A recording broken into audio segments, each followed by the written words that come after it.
on Mother's Day. I expected flowers or a thoughtful call.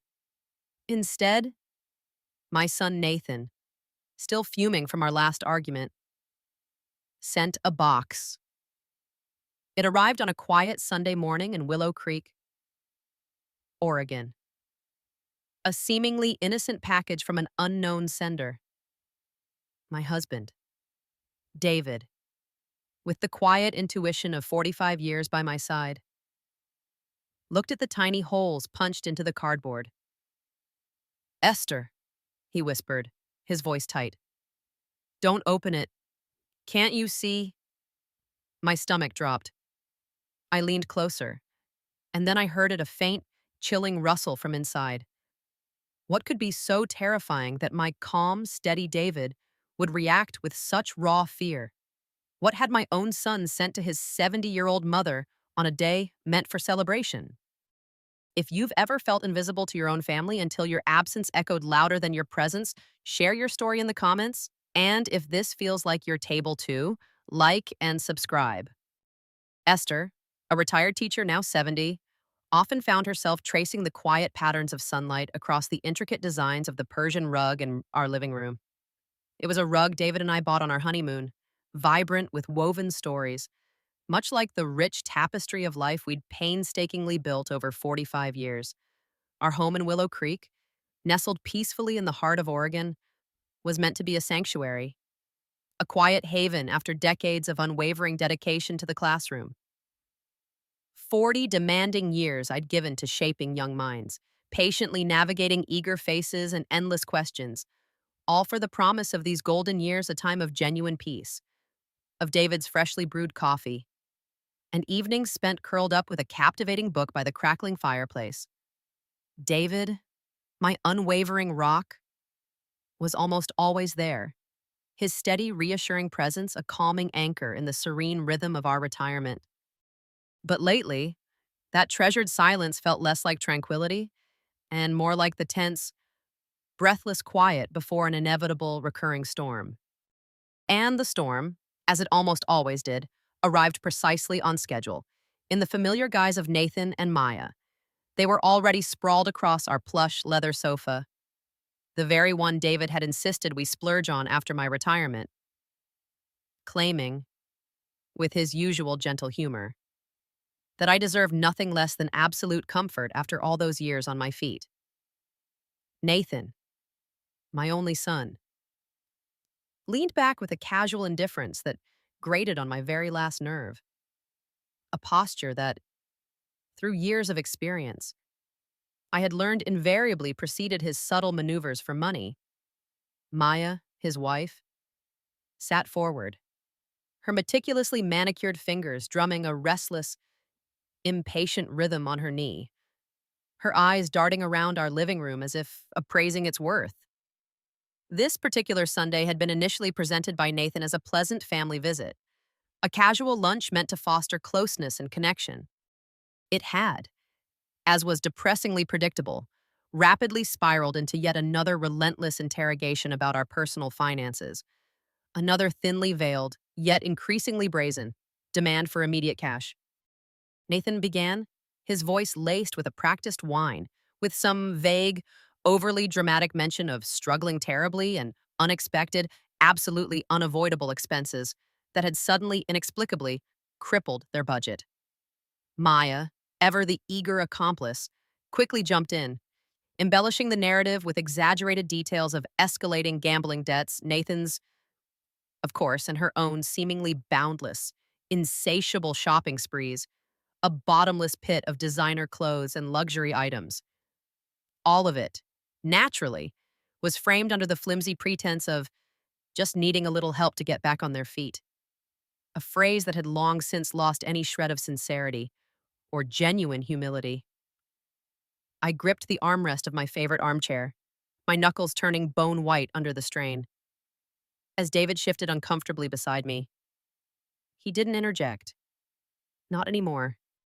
Years of these excruciating, repetitive conversations had slowly, systematically worn down his initial outrage and indignation, replacing it with a quiet, almost heartbreakingly weary resignation. He'd simply reach over and gently rub my back. A silent, comforting acknowledgement of the immense emotional toll these encounters inevitably took on us both. Mom, Nathan began again, his voice abruptly shedding its feigned, pleading tone and hardening into an undeniable edge of blatant entitlement. Do you even understand that we need the money now? Not after you die. What good is it to us then? The words hung in the air, heavy and sharp, hitting me with the raw force of a physical blow. I'd meticulously planned every detail for my retirement. For our retirement. Envisioning years filled with dignity, financial security, and the freedom to finally enjoy the fruits of our lifelong labor. To hear my carefully built future dismissed so callously, reduced to mere instruments in my son's desperate, grasping hands that was a fresh, searing wound. It wasn't the first time. Of course, Nuz. I remembered the endless stream of emergencies that had steadily bled us dry over the years. His exorbitant college tuition that I paid for entirely out of my own hard-earned savings. The substantial down payment for their very first house, a property they'd somehow managed to squander within a few short years. Each time, I'd foolishly told myself I was simply helping my son, helping him get a responsible start in life, teaching him the value of support. Instead, I'd been unwittingly teaching him that I was simply an endless, self-replenishing ATM, a bottomless well of funds at his disposal. Nathan, I said, my voice carefully modulated, deliberately calm despite the tremors shaking my resolve. I've told you repeatedly, David and I are not an ATM. You'll receive your inheritance when the time comes, but according to our carefully planned will, just as we've always discussed. Maya scoffed, a crude, dismissive sound that curdled in the air like sour milk. Nathan's smirk widened, a cruel, self-satisfied twist of his lips that made my stomach churn. Come on, Mom, like he's your only son. What's a few thousand to help us out? We're family, after all. A few thousand. The sheer audacity of the man, the complete lack of shame, was breathtaking. Just last month, it had been a substantial sum for his ever-present gambling debts. Before that, it was Maya's extravagant shopping sprees, a seemingly bottomless pit of designer clothes and luxury items. The financial requests never stopped. They only grew bolder, more demanding, utterly devoid of any genuine humility or gratitude. Help you out. I stood slowly, my 70-year-old joints protesting with a familiar, weary ache. I've helped you out for 3 years running. Nathan, my retirement fund isn't your personal bank. It's the security David and I worked our entire lives for, the result of decades of sacrifice and careful planning. David, bless his kind heart, appeared in the doorway of the kitchen, a dish towel twisted nervously in his hands, his gaze flicking between us, silently pleading for a desperately needed truce. Please, everyone, just calm down, he murmured, his voice softer than usual, a thin thread of hope in the rising tension. We can talk about this reasonably. Reasonably. Nathan whirled towards his father, his eyes blazing with a sudden, disproportionate fury that seemed to come from nowhere. She's sitting on hundreds of thousands while we're drowning in debt. Dad drowning. Debt you created, I countered quietly, my voice barely a whisper, yet sharp enough to cut through his indignation like a knife. Debt from your choices. Nathan, every reckless decision, every irresponsible splurge, they all trace back to you. They are not our burden to bear. The family photo on the mantel, a cherished memory from Nathan's high school graduation, now faced downward. Its once vibrant image obscured. Had it merely fallen during Nathan's uncontrolled tantrum? Or had one of them, in their petulance, deliberately turned it away from our painful reality? From the truth, staring them in the face, the silver frame, once gleaming with a shared past, now reflected the overhead light like a cold, empty mirror, showing nothing but blinding brightness, a stark and chilling metaphor for the shattered void where our family unity and genuine affection once stood. Maya shifted forward on the sofa, propping her elbows on her knees, her eyes narrowed in a cold, calculating stare. Look, old woman, she began, her voice dripping with condescension. You're not getting any younger. Why not enjoy sharing your wealth while you're alive to see it appreciated? You can't take it with you. Old woman. The phrase itself, uttered with such blatant, casual disrespect by my daughter in law, tasted acrid and bitter in my mouth, like stale asses apkais. This, from someone who had never held a steady job a day in her life, who lived lavishly off my son's constantly overdrawn credit cards and my occasional, begrudging generosity. Because I worked 43 grueling years for that money. Each word I spoke came out harder, more cutting than the last, fueled by a lifetime of quiet sacrifice, of missed opportunities and deferred dreams. 43 years of 12-hour days, of countless missed family dinners, of seemingly endless canceled family vacations just to make ends meet. Also, you, Nathan, could have a comfortable childhood, free from want. So your father and I could finally retire with some semblance of dignity, after a lifetime of honest labor. Dignity? Nathan scoffed, a harsh, dismissive sound devoid of any real understanding. What's dignified about hoarding money while your own son suffers, while your grandchildren go without? Suffers. I scrutinized his expensive gleaming watch, Maya's freshly highlighted hair, her glittering, costly jewelry, and Nathan's brand new, trendy sneakers.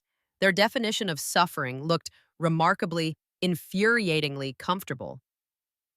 Your suffering is self-inflicted. Nathan, the words escaped before I could even attempt to stop them, raw and unvarnished.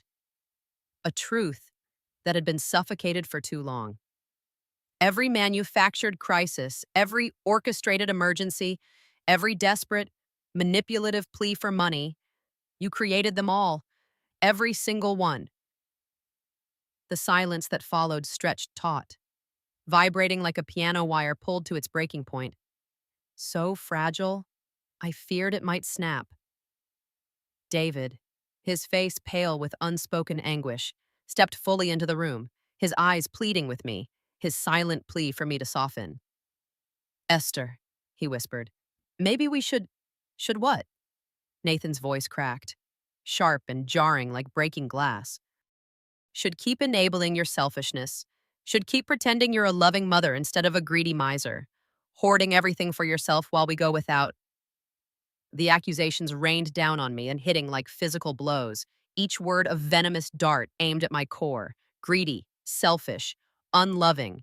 43 years of relentless sacrifice, of pouring my heart and soul into building a future, into raising him. And this bitter outpouring of resentment and ingratitude was my devastating reward. Maya stood up then, her expression contorting into something truly ugly, a venomous sneer twisting her features. You know what I think? Esther, I think you enjoy watching us struggle. Makes you feel powerful, doesn't it? Controlling everything. Get out. The words rumbled from somewhere deep in my chest, a primal command I hadn't realized I possessed until that very moment. Both of you, get out of my house. Now. Your house? Nathan's eyes glittered dangerously, a chilling glint of malice I'd never seen directed at me before. This house that Dad helped to pay for, this house where I grew up. You can't just kick out your own son. Watch me. But he wasn't moving. Neither was Maya. They stood there, rooted to the spot, like predatory creatures who'd caught the faint, tantalizing scent of weakness, waiting for me to back down, waiting for the usual, weary apology, the inevitable compromise, the habitual check written to buy a few fleeting weeks of temporary peace, and not this time. Not this. My resolve solidified, cold and unyielding, a new strength blossoming within me. I walked deliberately to the front door and opened it wide, a silent, unequivocal invitation for them to leave. Cool evening air rushed in, carrying with it the sweet, delicate scent of honeysuckle from our thriving garden and the faint, distant sound of neighbors' laughter. I could picture the Hendersons grilling dinner, the Patels tending their perfect rose bushes. Normal families. I thought bitterly, having normal, light-hearted conversations. enjoying simple Sunday evenings. How long, I wondered? Had it truly been since David and I had genuinely laughed together? Without the suffocating shadow of Nathan's incessant demands looming over us, Nathan. I said, my voice steady, betraying none of the turmoil still churning within me. Take your wife and leave. Don't come back until you're about ready to have a respectful conversation about your financial problems and, more importantly, about your solutions that don't involve my wallet. This is not a negotiation. You'll regret this, he hissed, grabbing his designer messenger bag, his face contorted with impotent rage. When you're old and sick and need someone to take care of you, remember this moment. Remember how you chose money over family, over your own son. His expensive shoes clicked sharply across the polished hardwood floor, each sound echoing like a gunshot in the sudden, tense silence of our home. Maya followed, pausing dramatically at the threshold, her eyes burning with a dark, unsettling promise. This isn't over, old woman, she muttered, menacingly. Family doesn't abandon family. The door slammed shut behind them with a violent, resounding force that rattled the windows in their frames and shook the very foundations of our peace. The ensuing silence felt heavier, more oppressive, than all their shouting combined, a suffocating blanket of resentment. I stood frozen at the front door, my hands still gripping the cold brass handle, feeling the lingering tremor in my fingertips, a testament to the battle I had just fought. Through the decorative glass panels, I watched Nathan's gleaming sports car reverse aggressively out of our driveway, tires squealing against the asphalt in a final, defiant gesture that seemed to mock our peace. David's soft footsteps approached from behind, his presence a warm, comforting balm in the chilling aftermath. Esther, he murmured, his voice gentle, his hand finding mine. I turned slowly, my gaze sweeping across the living room, taking in the wreckage. It truly looked like a battlefield, a testament to the war that had just been waged. Dark, ugly coffee stains marred the beautiful Persian rug we'd bought for our 20th wedding anniversary, a vibrant symbol of our enduring love now defaced by his rage. Inheritance documents, once neatly filed, lay scattered across the hardwood floor like fallen but withered leaves, stark, painful reminders of the very core of our conflict. The overturned family photo, a once joyous image of Nathan's high school graduation, caught the lamplight, its silver frame winking mockingly, its forced smile now an agonizing reminder of the innocence and closeness we had irrevocably lost. 43 years, I whispered, the words barely audible, more to myself than to David. A lament for the years poured into a bottomless pit. What? He asked, his brow furrowed with concern, his grip on my hand tightening. 43 years I worked overtime shifts during his high school years so he could have new clothes, the best college textbooks, that brand new car for his 16th birthday. My voice caught, thick with emotion, a painful lump forming in my throat. The lavish wedding we couldn't truly afford, the one he insisted upon, but paid for anyway, because it was his big day, and we wanted him to be happy. David silently began to pick up the scattered papers, his movements careful and deliberate, as if handling fragile, precious artifacts from a bygone era. He didn't need to ask why I was recounting these memories. We both knew, intimately, the long, painful history that had brought us to this devastating point. He's struggling. Esther, David ventured softly, a flicker of his old, forgiving nature surfacing, a desperate plea for understanding. No, David, I said, the words sharper, colder than I intended, laced with a newfound, bitter clarity. The gambling problem is his choice. Every reckless casino visit, every senseless online bet, every elaborate lie about where the money went. Those were his choices, David. Not ours to fix anymore. Not our burden. I walked to the mantel and carefully, deliberately, righted the family photo. 5-year-old Nathan smiled back at me, gap-toothed and innocent, sitting securely on my shoulders at the county fair, clutching a bright red balloon that seemed to defy gravity. His eyes, so full of innocent joy then, held no hint of the insatiable greed that would later consume him, twisting his features into something unrecognizable. When had that joyful, loving child become this manipulative stranger, demanding my life savings, my dignity, my very peace of mind? I asked, touching the glass of the frame, my voice thick with unspoken pain and betrayal. Remember when he wanted that elaborate model train set for Christmas? The one from the expensive toy store downtown that cost a small fortune. My voice was thick with the weight of past sacrifices. I worked double shifts for 2 straight months just to afford it. David, just to see that fleeting smile on his face. David's pained silence was answer enough. We both remembered, with agonizing clarity, the countless ballet lessons he insisted upon for a brief, fleeting phase, the expensive summer camps, the brand name shoes he demanded because all his friends had them, every single sacrifice and made gladly, with joy and hope in our hearts, for what we believed was our son's happiness, for what we truly thought was his well-being and future. And now, he throws coffee mugs at me, or at least at my cherished possessions, because I won't simply hand over my hard-earned retirement fund. He didn't throw it at you.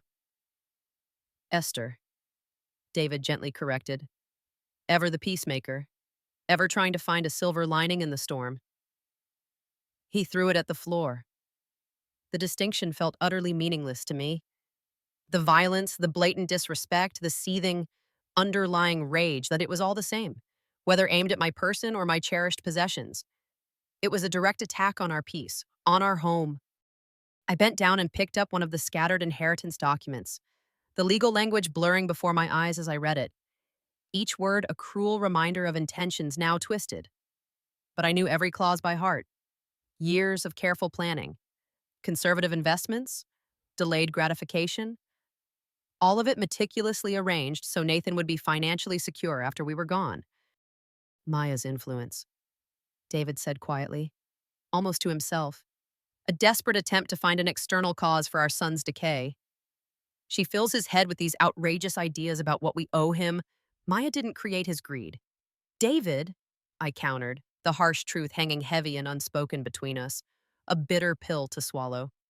She just gave it permission to show itself. She enabled it. Yes, but the seed was already there. Our son had become someone we barely recognized, a stranger consumed by a bottomless pit of desire, endlessly grasping, and in our misguided efforts to help him, to support him, to alleviate his self-made crises, we'd enabled it, and too, by always giving in, always writing the check, always smoothing over his latest crisis with our money. We had inadvertently paved the way for this monstrous, unearned entitlement to fester and grow. David walked over to the kitchen sink, running the water with an unnecessary vigor, a familiar coping mechanism for him whenever our family life descended into chaos. Stress cleaning, he called it. I knew he was trying to process, to make sense of the unraveling, just as I was. But there was no easy answer, no simple solution to the chasm that had opened between us and our son.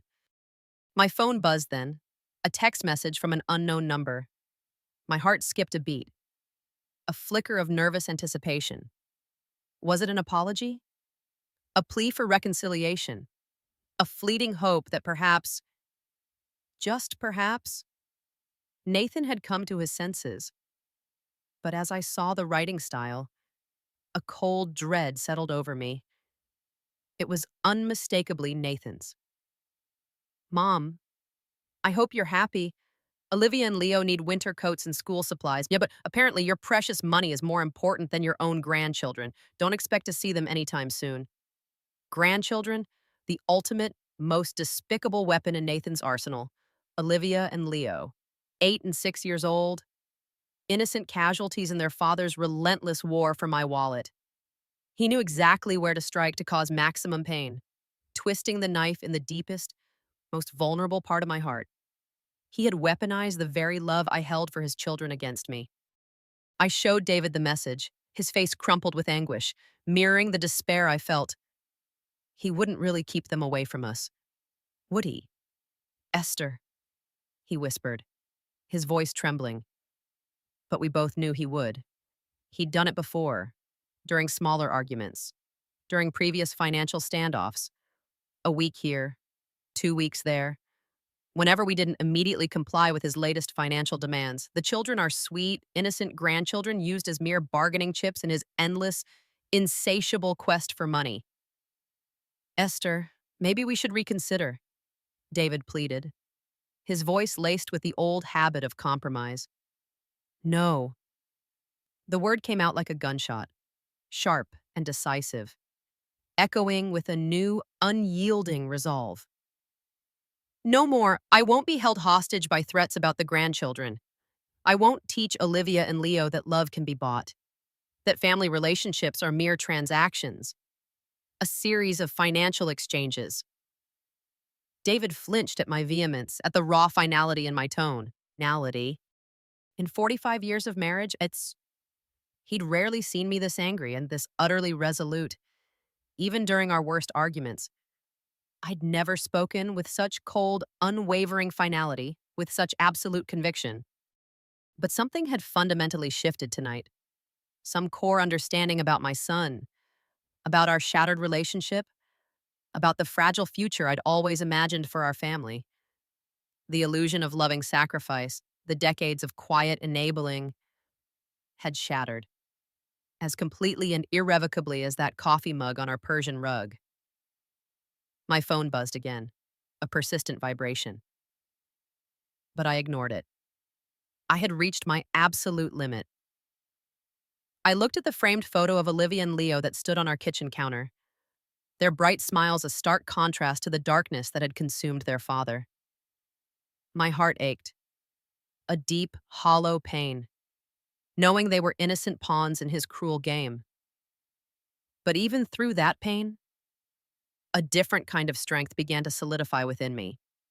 This manipulation had to stop, not just for David and me, but for Olivia and Leo. They deserved to grow up knowing what true love looked like, untainted by the shadow of transactional relationships.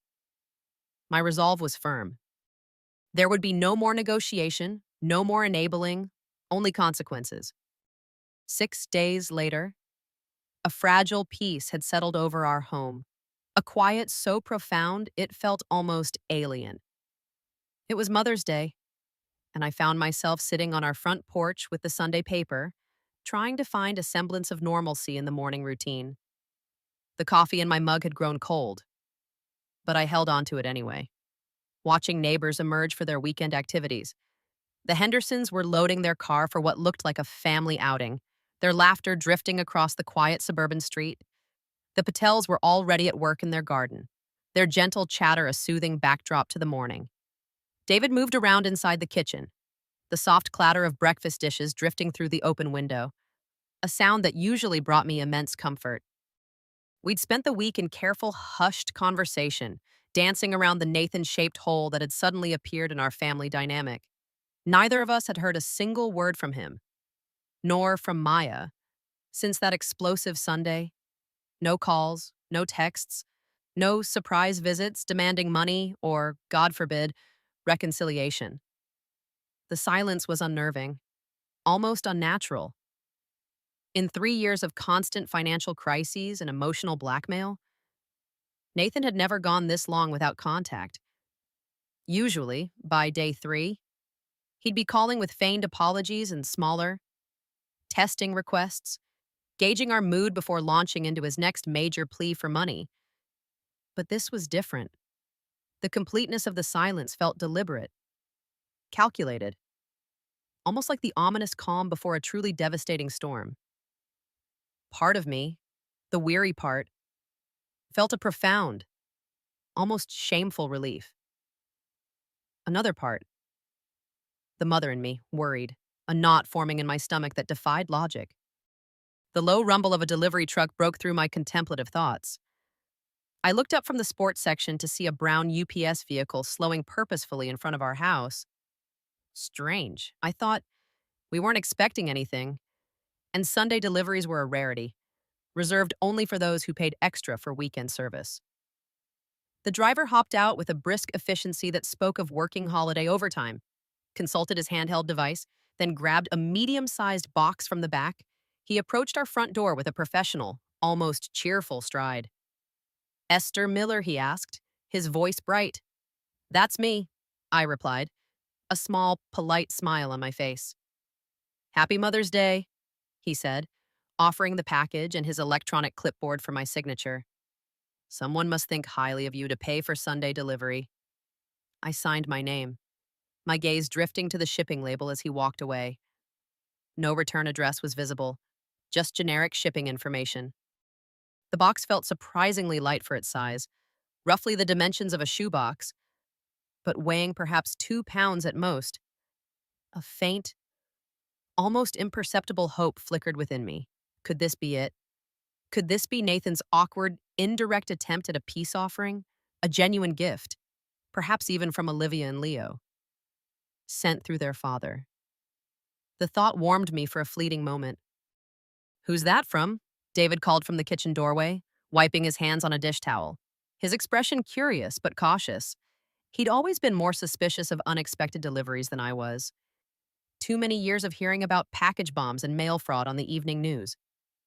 "No idea," I admitted, carrying the package inside, setting it gently on the coffee table where, just 6 days earlier, inheritance documents had been scattered like fallen leaves. David approached, his brow furrowed. "No return address. You say," his fingers, usually so steady, traced the edges of the plain shipping label. "Maybe it's from the grandchildren," he suggested, though his tone lacked conviction, a familiar tremor in his voice. "Olivia did ask about Mother's Day when we saw them last month, before Nathan had weaponized them against us, before the threats and ultimatums." I pushed those painful thoughts away, clinging to the sliver of hope. "Could be," I agreed, though something still felt subtly off. The timing seemed too convenient, too calculated. And I knew Olivia, sweet as she was, wouldn't have paid for special Sunday delivery. David leaned closer, examining the box with the methodical attention he brought to everything from grocery shopping to crossword puzzles. His fingers meticulously traced the edges of the cardboard itself, not just the label. "Esther," he said slowly, his voice dropping to an almost inaudible whisper, a sudden, chilling urgency in his tone. "Don't open it." My blood ran cold. "Why?" I asked, my voice barely a breath. He pointed to something I'd missed entirely in my casual handling, something almost invisible unless you knew precisely what to look for. "Can't you see the holes?" he asked, his voice strained. "They're for breathing. Esther, which means something alive is inside." My stomach dropped, plummeting to my knees with a sickening lurch. Now that David had pointed them out, I could see them clearly tiny, almost imperceptible punctures in the cardboard, barely visible unless your eye was trained to seek them out. Small, precise holes that someone had clearly made on purpose. "Breathing holes," I repeated, my voice flat, devoid of any emotion, as if my mind was struggling to process the impossible. "Something's alive in there," David confirmed, backing away from the coffee table, his eyes wide with a mixture of fear and disbelief. The question hung unspoken between us, heavy and suffocating. What we stood there in the chilling silence of our living room, staring at the innocent-looking package as if it might suddenly sprout legs and run away. Or worse, spring open. The morning sunlight streaming through our windows seemed less warm now, its cheerful glow replaced by a cold, ominous sheen. The quiet suburban street outside, once comforting, now felt strangely menacing, as if holding its breath. "Who would send us something alive?" David whispered, his voice barely a breath. The question filled with a desperate plea for a logical explanation. But even as he asked it, a cold, terrifying certainty settled like a block of ice in my chest. The timing. Mother's Day, the anonymous sender who clearly knew our address, our schedules. our deepest vulnerabilities. This wasn't a gift. This was something else entirely. From inside the box came the faintest sound, a soft, dry rustling that made us both freeze, our breaths catching in our throats. The sound stopped as quickly as it had started, leaving us in an intense, agonizing silence. David grabbed my arm, his fingernails digging into my skin through the cotton of my blouse. "Did you hear that?" he breathed, his eyes wide and fixed on the box. I nodded, unable to trust my voice, convinced that any sound from me might trigger whatever horror lay within. Whatever was in that box was very much alive, and it was waking up. A soft, prolonged hissing sound emerged from the cardboard, barely audible, yet unmistakably real, unmistakably sinister. We both froze again, staring at the package as if it might explode at any moment. Unleash something monstrous. The sound stopped. The sound. Silence stretched between us like a held breath, an eternity. Then it came again. Longer this time. A distinct, chilling hiss that sent a river of ice through my veins. David's grip on my arm tightened until his nails bit through the fabric of my shirt, drawing a sharp, stinging pain that barely registered amidst the rising terror. "Esther," he whispered, his voice barely a breath. "Call someone. Call someone now." My hands shook uncontrollably as I pulled out my phone. Muscle memory took over while my mind struggled to process the unfolding nightmare. The numbers felt foreign under my trembling fingers, each digit a monumental effort. "What's your emergency?" a calm voice answered. 911. "We have a suspicious package here with something alive inside." I stammered, the words tumbling out faster than I intended. "It was delivered this morning, on Mother's Day, with no return address, and it's making sounds, horrible sounds." "Ma'am, can you describe the sounds you're hearing?" The dispatcher's voice, and though calm, held an undercurrent of urgency. I glanced at David, who nodded encouragingly, urging me to articulate the terror. The hissing had stopped again, but we both knew, with a chilling certainty, that it would return. Hissing. I managed to articulate, my voice raspy. Like, like a snake. The thought felt too dangerous, too monstrous, to voice aloud, as if speaking it would somehow make it more real, more terrifying. "Are there any visible threats or damage to the package?" "Ma'am, no visible damage."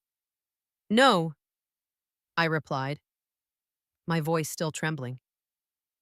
"But there are small holes punched in the cardboard, breathing holes." My voice cracked on the last words, betraying the sheer terror clutching at my throat. "Ma'am, I am dispatching officers to your location immediately," the dispatcher said, her tone firm, authoritative. "Please maintain a safe distance from the package and do not attempt to open it." "Can you move to another room?" "We're about 6 feet away in our living room," David interjected, his voice surprisingly steady now. "Should we leave the house?" "Stay inside, but keep your distance. Officers should arrive within 10 minutes. Do not touch or move the package under any circumstances." The line went quiet except for the dispatcher's rapid typing. 10 minutes. 10 minutes felt like an eternity when something dangerous, something unknown and alive, was sitting on our coffee table, growing more active with each passing moment. "Who could have done this, Esther?" David asked once I'd hung up, his voice barely a whisper, thick with dread. The question I'd been agonizing over, the answer I instinctively knew, but was terrified to voice aloud. Saying it, acknowledging it, would make it irrevocably real, would force me to confront the unimaginable truth that our son had crossed a line I'd never imagined possible. "I'm afraid to guess," I admitted, my voice a brittle thread. But my mind was already there, connecting dots I desperately wished remained scattered. The timing, on Mother's Day, wasn't coincidental. The anonymous sender, who knew our address, our schedules, our vulnerabilities, was no random prankster. This required planning, a level of malice that chilled me to the bone. Another sound from the box made us both step backward, not just hissing this time, but a distinct rustling that suggested substantial movement, something shifting its weight inside the confined space. The argument, David said quietly. 6 days ago. He was so angry when he left.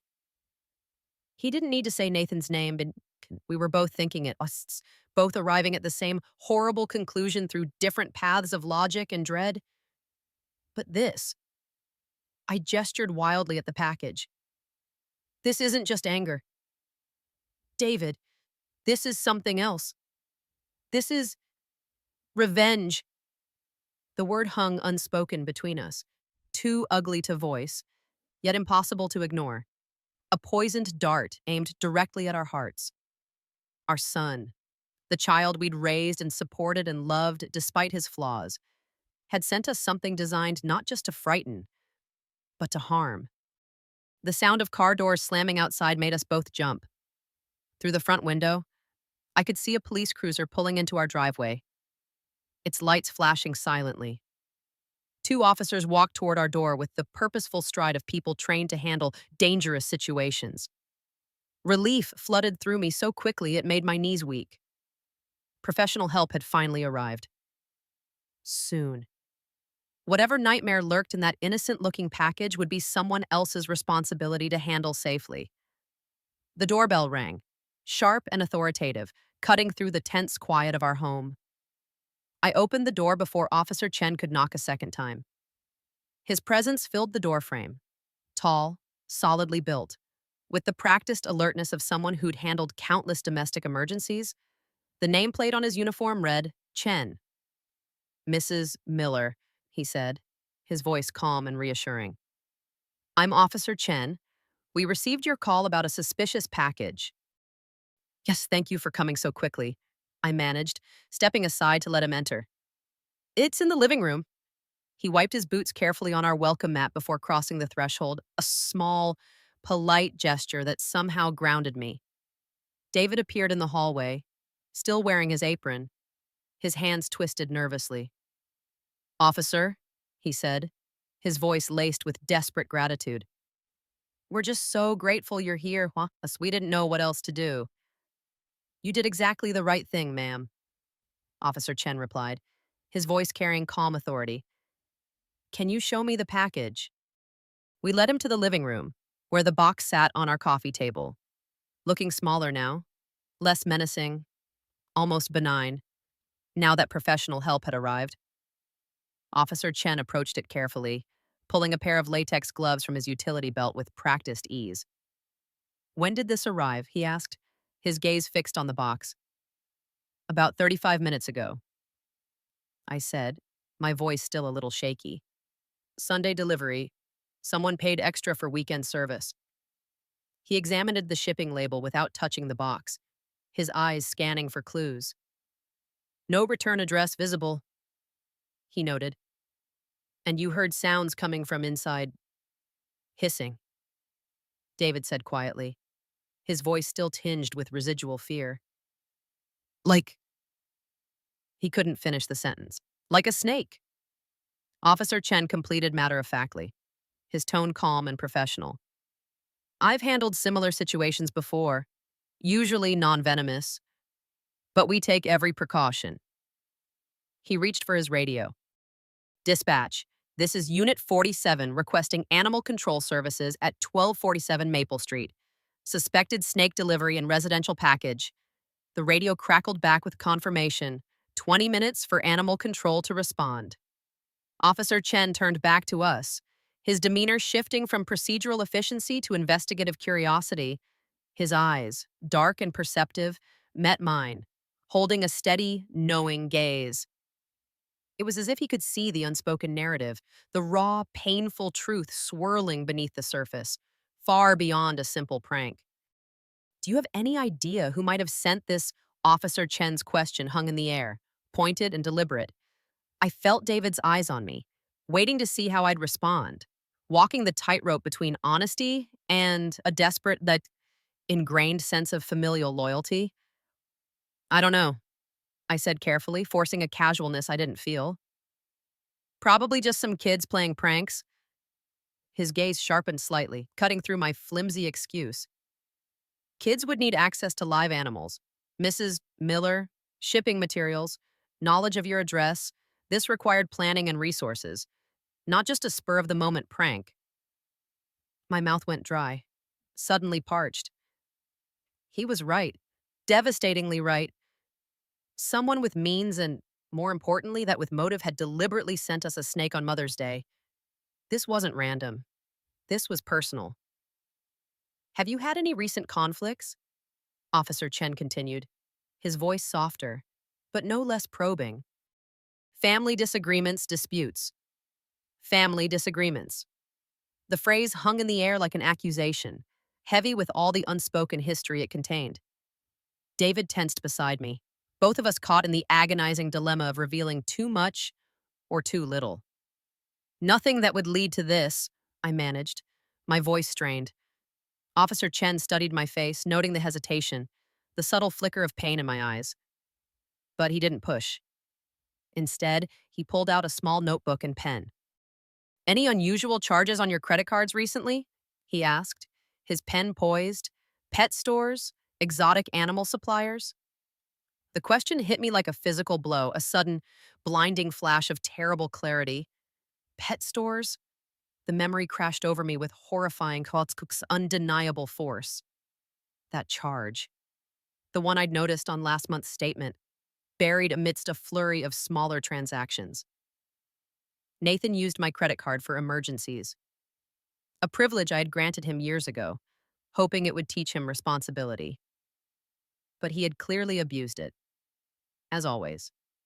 The Exotic Pet Emporium, $127.50. I'd assumed it was for some new, extravagant toy for Olivia or Leo, or perhaps some special, obscure food for their hamster. Not a snake. Never, in my wildest nightmares, a snake. Mrs. Miller, are you all right? Officer Chen's voice broke through my daze. I forced my expression back to neutral, though my heart hammered against my ribs, a frantic drumbeat against the cage of my fear. I'm fine. I lied, the word barely escaping my lips. Just processing all this, but I wasn't fine. The puzzle pieces were falling into place with terrifying, agonizing clarity. Each connection a fresh stab of betrayal. The timing on Mother's Day, a deliberate act of cruelty, the knowledge of our routines, our vulnerabilities, the access to my credit card, the premeditated, calculated malice of choosing a live, terrifying animal. My own son had sent me a snake. Will you be filing a formal report? Officer Chen asked, his voice gentle but firm. We can investigate the package origin, pursue charges if we identify the sender. I looked at David, saw the same profound conflict mirrored behind his eyes. Part of me, the rational, hurt part, screamed for justice, for accountability, but the larger part, the deeply ingrained maternal part, the part that had spent 70 years protecting Nathan despite his flaws, despite his cruelty, couldn't bring myself to turn him over to the police. No, I said quietly, the word tasting like ash in my mouth. No, I don't want to make a mountain out of a molehill. If it's just a prank, filing charges seems excessive. Officer Chen made a note in his small notebook, though his expression suggested he'd heard this response countless times before. Familial loyalty, an invisible, unbreakable chain, trumping justice, even when family members crossed truly dangerous lines. Another vehicle pulled into our driveway. Through the window, I could see a white van with Animal Control Services painted on the side. That'll be Mr. Miller, Officer Chen said, his voice tinged with professional relief. Best wildlife specialist in the county. He'll have this resolved safely within the hour. But as I watched the animal control officer grab his equipment, a cold, dread certainty settled over me. This wasn't resolved. This was just the beginning. Mr. Miller from Animal Control worked with the methodical efficiency of someone who'd handled stranger situations than ours. Within 20 minutes, he'd safely extracted a 3-foot corn snake from the shipping box, confirmed it was non-venomous, and loaded it into a secure carrier for transport to a local reptile rescue. "Beautiful specimen," he said, securing the carrier in his van. "Someone paid good money for this one. Corn snakes make excellent pets when properly cared for. Shame someone used it for whatever this was." Officer Chen shook hands with both of us before departing. "Call if you remember anything else about possible senders, Mrs. Miller. Even pranks like this can escalate if left unchecked." I nodded, maintaining the facade of cooperation while my mind churned with darker, more terrifying possibilities. Both vehicles disappeared down our quiet suburban street, leaving David and me alone with the morning's aftermath. The living room felt different now, violated somehow, despite the professional cleanup. The coffee table bore faint water stains where Mr. Miller had disinfected the surface. The scattered inheritance documents had been restacked neatly by David, but their symbolic power had shifted. They were no longer merely tools of family planning, but stark, undeniable evidence of the betrayal that had triggered this morning's horrifying events. David busied himself in the kitchen, running water in the sink with unnecessary vigor, his standard response to profound family crisis stress cleaning. I stood at the front window, watching the Hendersons return from their Mother's Day outing, their car loaded with picnic gear and children's laughter. Normal families, normal Sunday mornings, normal mothers who didn't receive live, venomous surprises from their sons. The credit card charge burned in my memory like a brand. The exotic pet emporium, 127.50 sows. 3 weeks ago, right after our argument about the inheritance, perfect timing for planning revenge. My phone felt heavy in my hands as I scrolled to Nathan's contact information. His smiling photo looked back at me, a picture from Olivia's birthday party last year, before the financial demands had escalated into outright threats, before the manipulation about grandchildren access, before this morning's snake delivery. "Are you really going to call him?" David asked quietly from the kitchen doorway, his voice filled with a weary apprehension. "I need to know for certain." "David, I need to hear it from him, or at least his reaction. And if he admits it?" David started, but the question hanging between us like a challenge.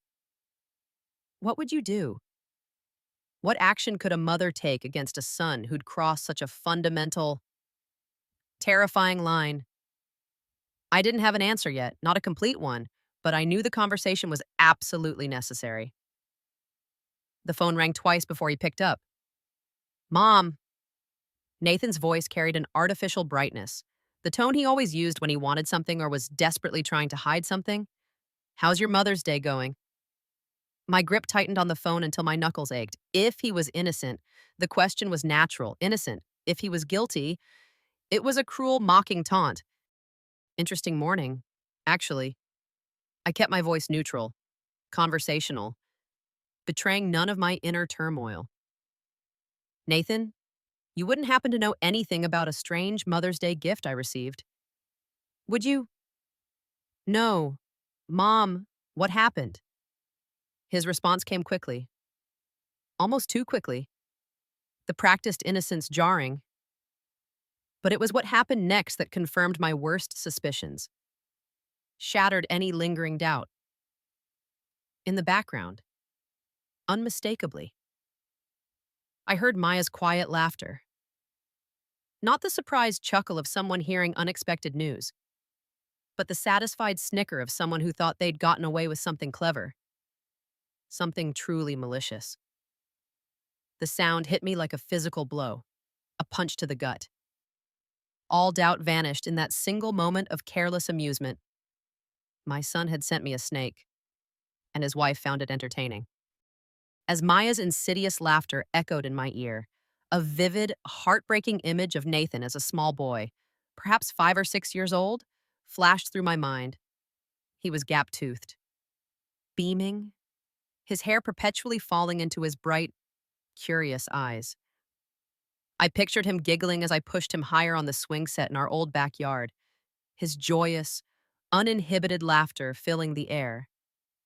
This memory, once so precious, now collided violently with the cruel, satisfied snicker of the woman he had married, the woman who was clearly complicit in this monstrous act. The contrast was devastating, a stark illustration of the profound chasm that had opened between the son I loved and the manipulative stranger he had become. It was a betrayal so deep. It felt like a physical tearing within me, ripping apart the very fabric of our family bonds. Just some confusion with the delivery, I managed to say, fighting to keep my voice steady, to prevent the tremor in my soul from reaching my words. Nothing important. I should let you go. Are you sure everything's okay? Mom, you sound strange. Strange, I was discovering that my only son, the boy I had dedicated my life to, had tried to terrorize me with a live reptile. And he thought I sounded strange.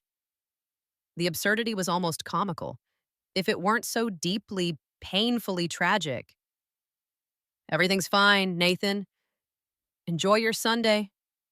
I ended the call before he could respond further, before my carefully maintained composure could crack completely, before the dam holding back my grief and rage burst. The phone trembled in my hands as the full, crushing weight of betrayal settled over me.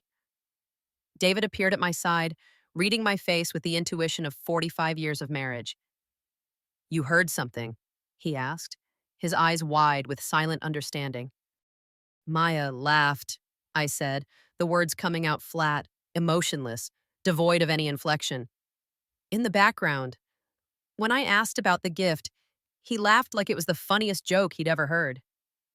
David's hand found my arm, a steadying presence in the shifting, crumbling landscape of our family dynamics. What are you going to do? Esther, he whispered.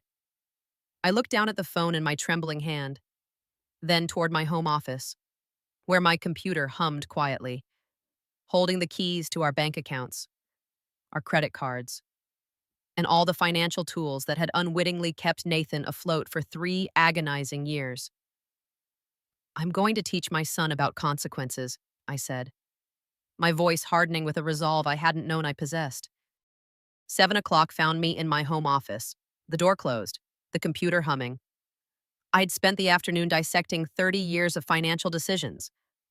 The anger had settled into a cold, purposeful resolve. This wasn't about retribution, it was about liberation. My desk held proof of my misguided generosity bank statements, showing Nathan's rent, credit card bills I'd paid, emergency loans never repaid, 3 decades of enabling, disguised as love, stared back at me. The worn leather portfolio contained checks from his wedding, receipts from the car David sold for his gambling debts. Every paper told the same story: a son who saw his mother as an endless source of money, not a loving parent.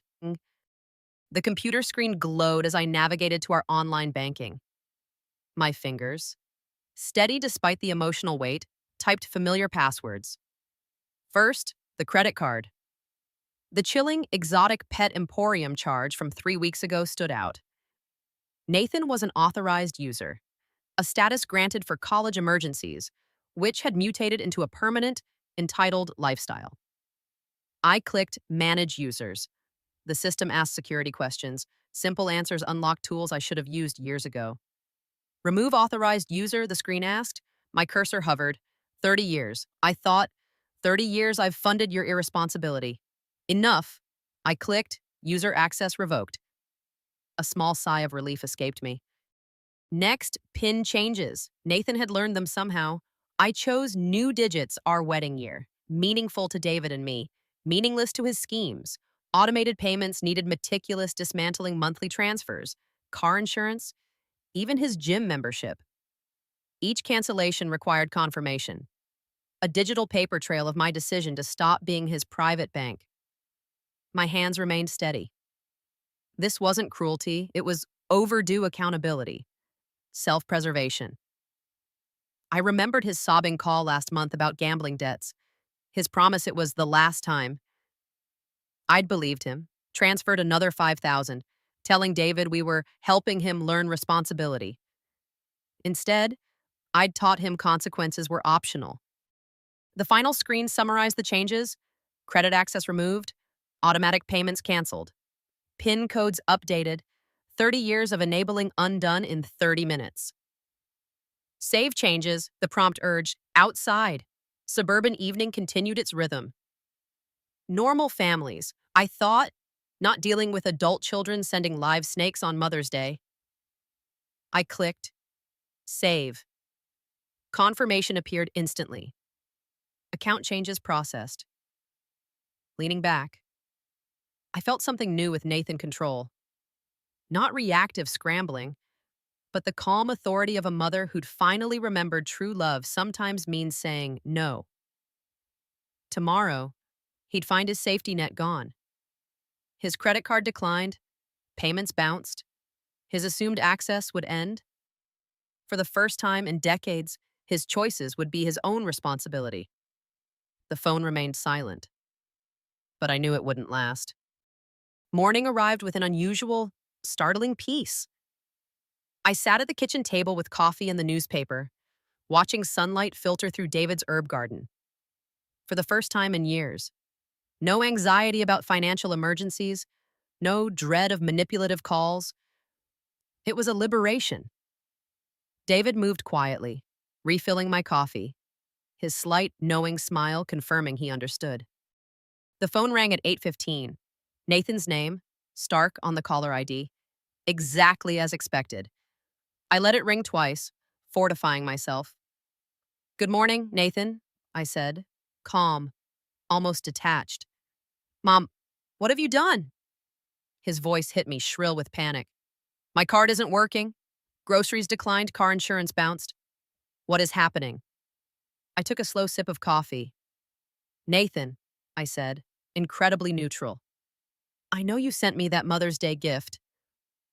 The silence stretched. His voice shifted from panic to defensive fury. "You've lost your mind. How could you set me up like this?" "Set me up? No denial." His panicked reaction told me everything. "I didn't do anything, Nathan," I said calmly. "I simply stopped paying for your irresponsibility. I stopped enabling your choices. This is insane. You can't just cut me off. I have bills, obligations, responsibilities." Responsibilities. I let the word hang, heavy with irony. David stopped, watching me. I felt remarkably calm, detached from Nathan's hysteria. "Mom, please, you don't understand. Maya and I are struggling. Rent is due, my car payment." "Your car payment that I've been making for 2 years," I interjected. "Your apartment rent that comes out of my account every month." Perhaps it's time you understood what actual financial responsibility looks like. "Fine. You want to play games?" His voice rose, pathetic. "Don't expect to see your grandchildren anytime soon. Olivia and Leo won't even remember you by the time—" "Nathan," I cut him off, quiet but firm. "Those threats stopped working yesterday morning." The phone went silent, his ragged breathing audible. I could hear him frantically searching for the old manipulation tactics. "I can't believe you're doing this to me," he whispered, switching to his victim voice, dripping with feigned hurt. "I'm your son. I'm struggling. And instead of helping me, that you're punishing me for something I didn't even do. Something she didn't even do." Still no direct denial, just blanket deflection. "Your struggle is not my responsibility." "Nathan," I said, unwavering. "Your choices created your situation. Your choices sent that package. Your choices will determine what happens next. You're being ridiculous. One little prank and you completely lose your mind." One little prank. There it was. A careless admission. He'd sent a live snake as a little prank and expected continued funding. "A prank involving a dangerous animal isn't little, Nathan," I retorted. "And a mother cutting off financial support after 30 years of enabling isn't losing her mind. She's finally finding it." His voice turned arctic. "This isn't over, old woman.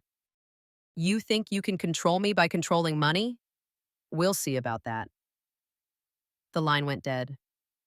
I set the phone down gently, looking at David, who watched with growing admiration. The morning sunlight still streamed through his herbs. The coffee still tasted perfect. The quiet of our kitchen shattered as Nathan and Maya's car roared into the driveway, followed by angry footsteps. I opened the door to find them on our porch. A two-person army. Mom, we need to talk, Nathan demanded, flushed with rage. I stood firm in the doorway. We already talked this morning. Nathan, I was quite clear. You were insane. You can't just cut me off because of some ridiculous misunderstanding about a Mother's Day package. Even now, he wouldn't admit it. There's no misunderstanding the Nathan Bay, I replied evenly. You sent me a snake. I responded appropriately. Maya stepped forward, menacing. Look, old woman, you didn't think this through. Nathan has expenses, responsibilities. The kids need things. Kids whose father threatens to keep them from their grandparents when he doesn't get money? I countered. Steady. Nathan's face contorted. Fine. You want to play hardball? You'll never see your grandchildren again. Olivia and Leo will grow up knowing their grandmother chose money over family. The words, once my greatest fear, now felt powerless. I looked at Nathan, seeing the manipulative stranger. Nathan, I said quietly, that's not a threat. That's a blessing. Shock registered on his face. This wasn't the response he expected. Maya's mouth fell open. If you're the kind of person who uses innocent children as weapons, I continued, then perhaps it's better they're not exposed to that kind of manipulation. Maya stepped closer. Anger radiating. We know where you live, old woman.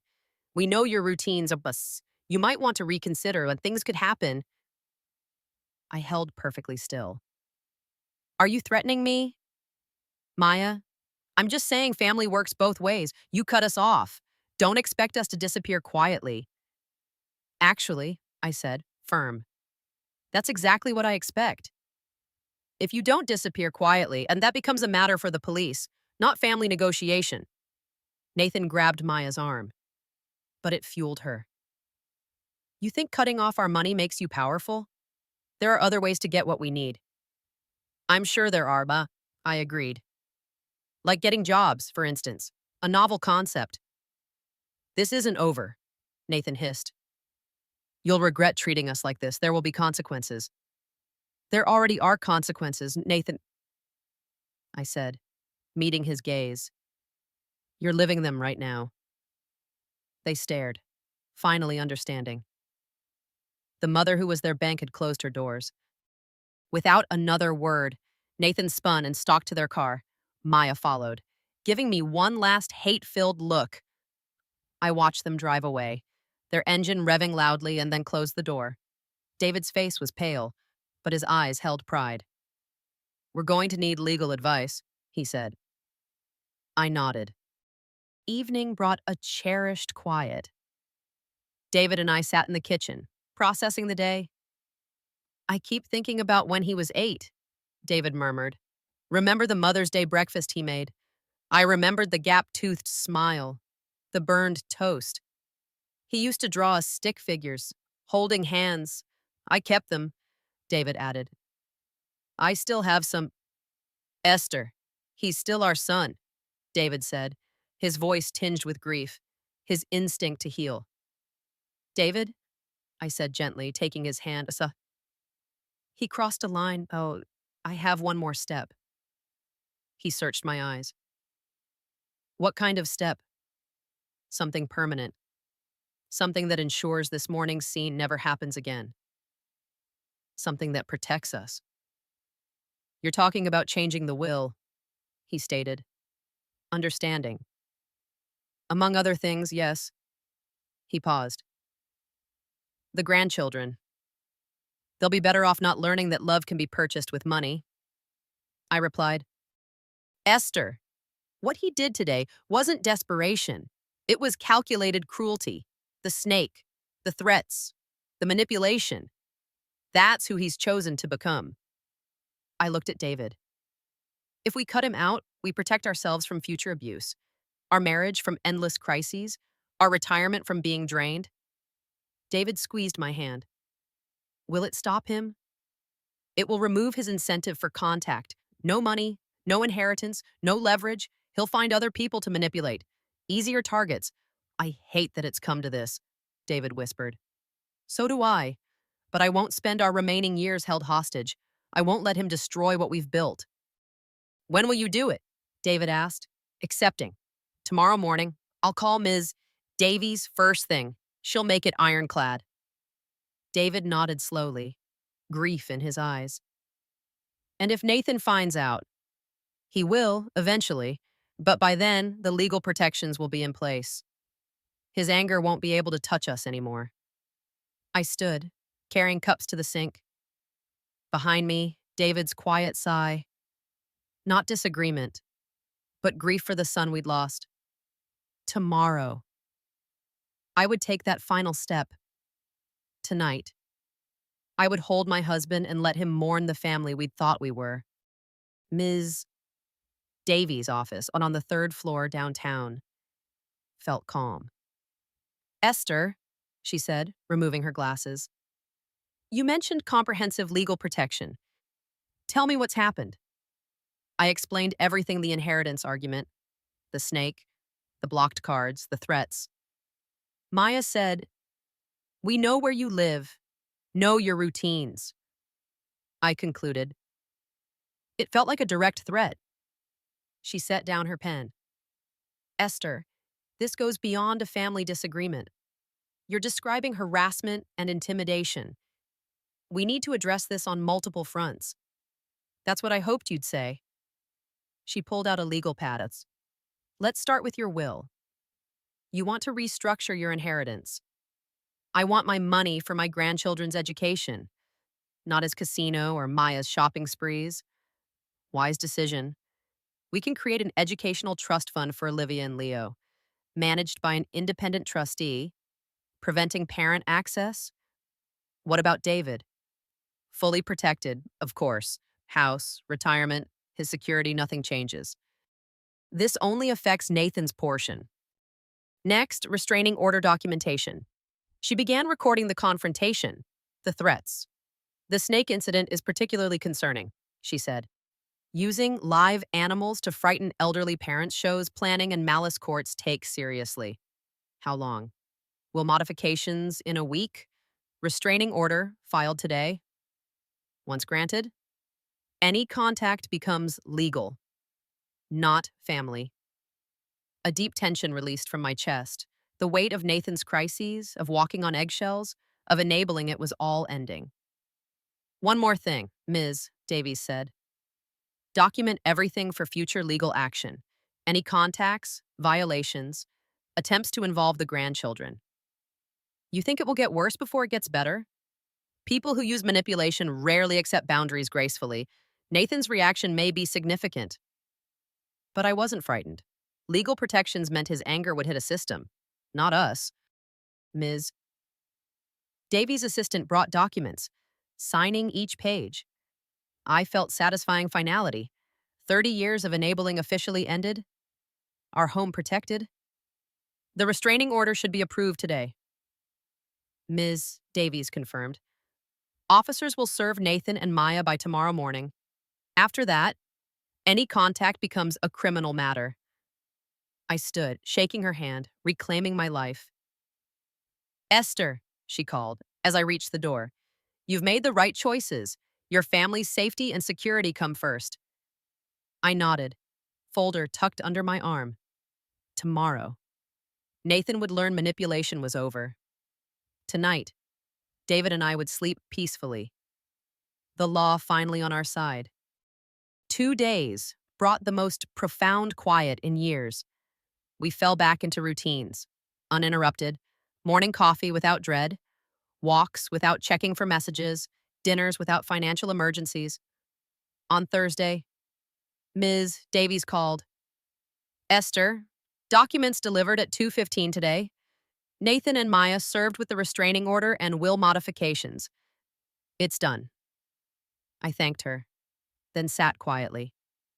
Outside, Mrs. Patterson planted flowers, children rode bikes. Normal life. Papers delivered, David asked.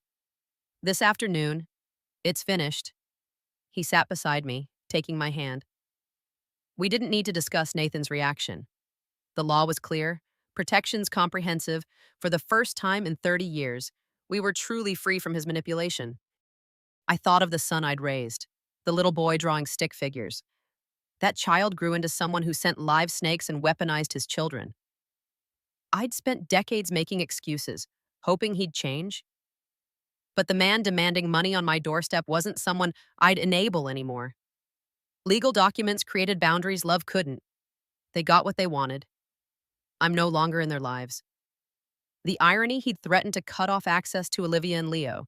Now his own behavior ensured it permanently, while losing inheritance control.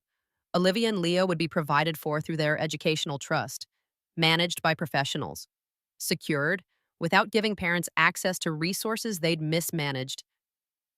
David squeezed my hand. Do you think he understands what he's lost? He will. The restraining order means any contact is criminal. No inheritance, no financial incentive. He'll find others to manipulate. If he violates the order, it's the police's problem. For 30 years, I was Nathan's safety net. I'd sold David's classic car for his debts, covered his rent, written countless checks. The snake was his final communication, dangerous, venomous, meant to intimidate. Instead, it drove me to Ms. Davies and the protections I should have sought years ago. As the sun set, David and I prepared dinner, a couple no longer burdened by constant drama, no calls, no texts, no threats about grandchildren. The quiet felt profound, like silence after a storm. Tomorrow, we'd wake in a legally protected house, our retirement intact, earning interest for our security, our marriage continuing without his manufactured crises. I'd reclaimed my role as a mother who loved her son enough to refuse to enable his destruction. Legal boundaries replaced emotional manipulation. Professional consequences replaced familial guilt. The law had given me back my life. Tonight, for the first time in decades, I would sleep without wondering what tomorrow's crisis would cost me.